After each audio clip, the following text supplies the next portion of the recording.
Hola mis niños hermosos, buenos días, espero se encuentren todos muy bien.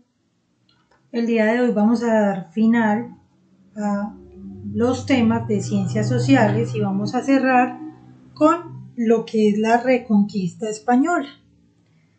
Nosotros hablamos pues en resumen de lo que fue la colonización de España en América, hablamos de las instituciones económicas que instauró España en América, hablamos de cómo fue la sociedad, la pirámide social, hablamos del proceso de conquista que España trajo consigo, de la violencia, de sometimiento, de las normas españolas, del cambio de religión también que trajo consigo España, del cambio de vida que tuvieron que sufrir los indígenas al pues dar paso a todo este proceso de colonización, que fue un proceso violento, que fue un proceso obligado por parte de España hacia América y por consiguiente pues hubo muchas muertes de parte de indígenas, esclavos en todo este proceso, no solamente de muerte sino también de pérdida de cultura, de lenguaje, de identidad, ya que España llega con nueva cultura, un lenguaje diferente de religión y pues hace que los americanos vayan perdiendo como su identidad inicial. Ahora nos corresponde hablar del proceso de la reconquista. Recordemos que antes de la reconquista española y el tema anterior fue la independencia. Cuando logramos independizarnos de España por fin, recuerden que no fue un proceso fácil, un proceso difícil de años, de batallas, de personas que tuvieron que fallecer, de destrucción, de pérdidas materiales y humanas que hicieron posible que por fin América se fuese independizando una a una de España y de Europa. Porque sabemos que España no solo fue quien conquistó países de América, sino también Portugal, Francia y otros, Inglaterra, entre otros países. Pero pues hablamos de España, que fue el país que conquistó, pues especialmente Colombia, ¿cierto? Que es lo que pues realmente nos interesa. Ahora vamos a hablar de la reconquista española, pues como su palabra lo dice, reconquistar es volver a conquistar, ¿cierto? Volver a conquistar América. Resulta que esto se da entre el año de 1816, más o menos hasta el 19, fueron 3 años de reconquista en que España intentó por todos los medios posibles volver a conquistar América, ya que América estaba muy débil, venía de muchas batallas, guerras, que había logrado la independencia y que los reyes de España se fueran, pero estaba muy débil en muchos aspectos. Entonces, ¿qué hace España? Volver a intentar reconquistar, volver a intentar meterse en territorio americano, porque es territorio rico en oro, en recursos naturales, en absolutamente todo, pues no lo querían dejar ir tan fácilmente. Entonces, como vemos en la imagen, pues fue un proceso muy violento, un proceso en el que vuelve España a querer restablecer su gobierno. Como les decía, aproximadamente entre 1816 y 1819. Va a ser como un aproximado de esto. En 1814 el rey Fernando VII, que era el que estaba, regresó al trono y se propuso recuperar pues las colonias que había perdido de América. Él organizó como una expedición pacificadora, como para hablar o dialogar con las personas y no hacerlo de manera muy violenta, ¿no? Según él. Quien estuvo al mando fue el general Pablo Morillo. El general Pablo Morillo va a empezar una campaña militar para, pues, digamos, tomarse ciudades por ciudades que habían pues resistido como al tema de la reconquista. Tenemos Cartagena, por ejemplo, Chocó, Antioquia, Cauca, entre otras. Pablo Morillo, ¿cierto? En 1816, él era conocido como el pacificador, castigó a los criollos y los persiguió porque pues a todos los que participaron como en la declaración de independencia, entre esos Policarpa Salabarrieta, que yo sé que ustedes quizá se vieron la novela o de pronto han escuchado hablar de ella, que fue una heroína de la independencia que al final la van a fusilar, ¿cierto? Fusilada por los españoles en el año de 1816 y bajo las órdenes de Pablo Morillo. Muchas personas murieron en esta persecución que hizo Pablo Morillo. Esta persecución se llamó Régimen del Terror. Muchos criollos murieron fusilados.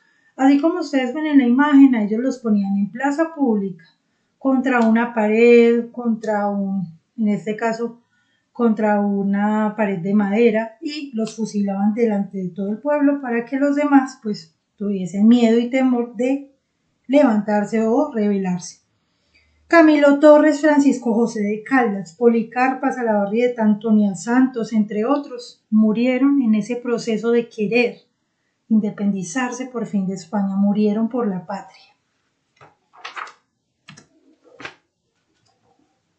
Hay toda una campaña libertadora, la verdad, que se fue haciendo poco a poco para poder pues como recuperar.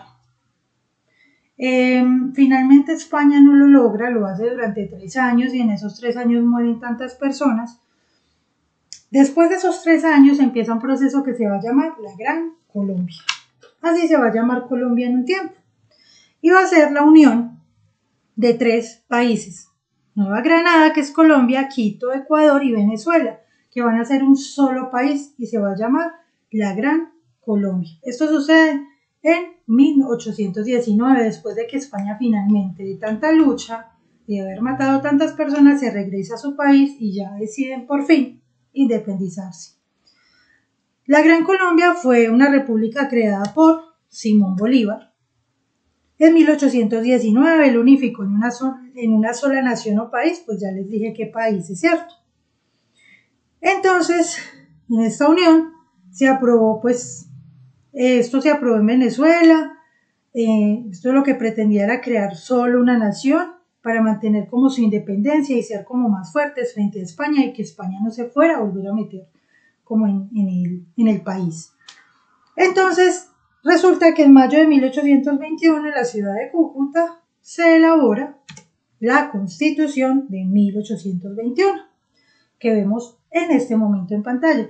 Esa Constitución de 1821 tenía como un objetivo y era establecer unas bases de un Estado fuerte para reconocer su independencia ante los países europeos, ya que habían aprendido lecciones en el pasado, como lo fue la patria boba, pues como su palabra lo dice, fue como una patria muy inestable, muy débil, que lograron debilitar europeos y españoles, en este caso. Entonces lo que querían era un sistema centralista, es decir, que se dividiera el poder entre ramas como lo conocemos actualmente, ejecutiva, legislativa y judicial. El presidente, como les digo, Simón Bolívar, el vicepresidente fue Francisco de Paula Santander, y esta constitución permitió varias cosas. 1, la libertad de prensa. 2, organizó el cobro de impuestos. Protegió la industria y la agricultura, que eran pues nacionales, y apoyó mucho la educación en esta constitución. Esas eran como sus objetivos más claros. Para finalizar, pues vamos a ver cómo se desarrolló y el final de la Gran Colombia. Recuerden que Bolívar era el presidente y pues él, en su afán de ir en una campaña libertadora para otros territorios que no habían logrado su independencia, porque recordemos que el proceso de independencia es lento, es de a poco. Para él irse a hacer su campaña libertadora por todas las ciudades de estos 3 países que estaban unidos, dejó a cargo a Francisco de Paula Santander de la presidencia, se va a hacer sus campañas libertadoras y pues poco a poco fueron como dando independencia a muchos territorios. Fueron muchas las batallas. En este caso tenemos una imagen de la batalla, por ejemplo, de Carabobo, que fue en Venezuela en 1821, donde lograron independencia de muchas de las ciudades de Venezuela. Lo malo.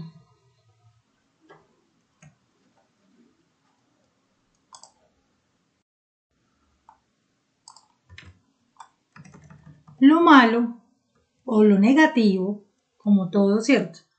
Fue lo siguiente. Y es que al preocuparse el presidente y sus allegados por todas esas batallas para lograr por fin independizar a todos los territorios, esto trajo muchas dificultades económicas. Ustedes saben que una batalla o una guerra trae bastantes pérdidas de vida, materiales, destrucción y unos cobros. Tenían que pagarle a los militares, armamento. Entonces, al tener todos estos gastos, el gobierno se endeudó de una manera muy grande con Inglaterra, que le prestó un dinero para poder reactivar la economía. Esa fue una de las debilidades, ¿no?, de este proceso de la Gran Colombia. Además, pues, de esas dificultades económicas que les estoy contando, también había muchas diferencias entre Bolívar y Santander. Ellos tenían unas diferencias bien marcadas. Entonces habían personas que apoyaban a Bolívar como los bolivaristas y acusaban a Santander de corrupción, mientras que los seguidores de Santander, que eran los santanderistas, pues culpaban a Bolívar por haberse olvidado de los problemas del país. Entonces, estas tensiones entre estos dos grupos se agudizaron y empezaron a tener muchísimos problemas entre ambos. Aunque Bolívar intentó mantener la Gran Colombia, no pudo impedir que Venezuela, al mando de José Antonio Páez, en el año de 1829 se separara de la Gran Colombia. Y los ecuatorianos en 1830 siguieron el ejemplo, o sea que se deshizo la Gran Colombia. Empezó Venezuela y luego Quito lo hizo. Ya no se pudo hacer nada y en el año de 1830 finalmente se disuelve la Gran Colombia. Esto deja como muchas reflexiones en la historia, y es que siempre, por la ambición, las diferencias, la falta de diálogo, pasan estas cosas, ¿no? La división de poderes, de ideas, hace que muchas veces se desaprovechen grandes ideas. ¿Qué pasaría si actualmente existiera la Gran Colombia? Que fuera un solo país, Colombia, Ecuador y Venezuela. Quizás sería un país más fuerte. Recuerden que uno de los principales lugares donde hay petróleo es en Venezuela. Colombia tiene grandes recursos naturales. Ecuador, bastantes recursos. Entre esos tres países podrían hacer un gran equipo e incluso pues una gran potencia ante el mundo. Pero por las mismas diferencias, las discusiones y las ambiciones de poder, se han perdido muchas batallas. La más importante es que se logró la independencia de España, que somos un país independiente, afortunadamente, y pues que todo esto trajo consigo y se llevó muchas vidas, no solamente pérdidas materiales, sino todas las personas que pusieron su pecho, sus pensamientos y sus ideas y tuvieron que morir para alcanzar la libertad. Eso es importante también destacarlo. Bueno, mis niños, les dejo el taller. Cualquier pregunta que tengan, con muchísimo gusto me consultan y les mando un súper abrazo.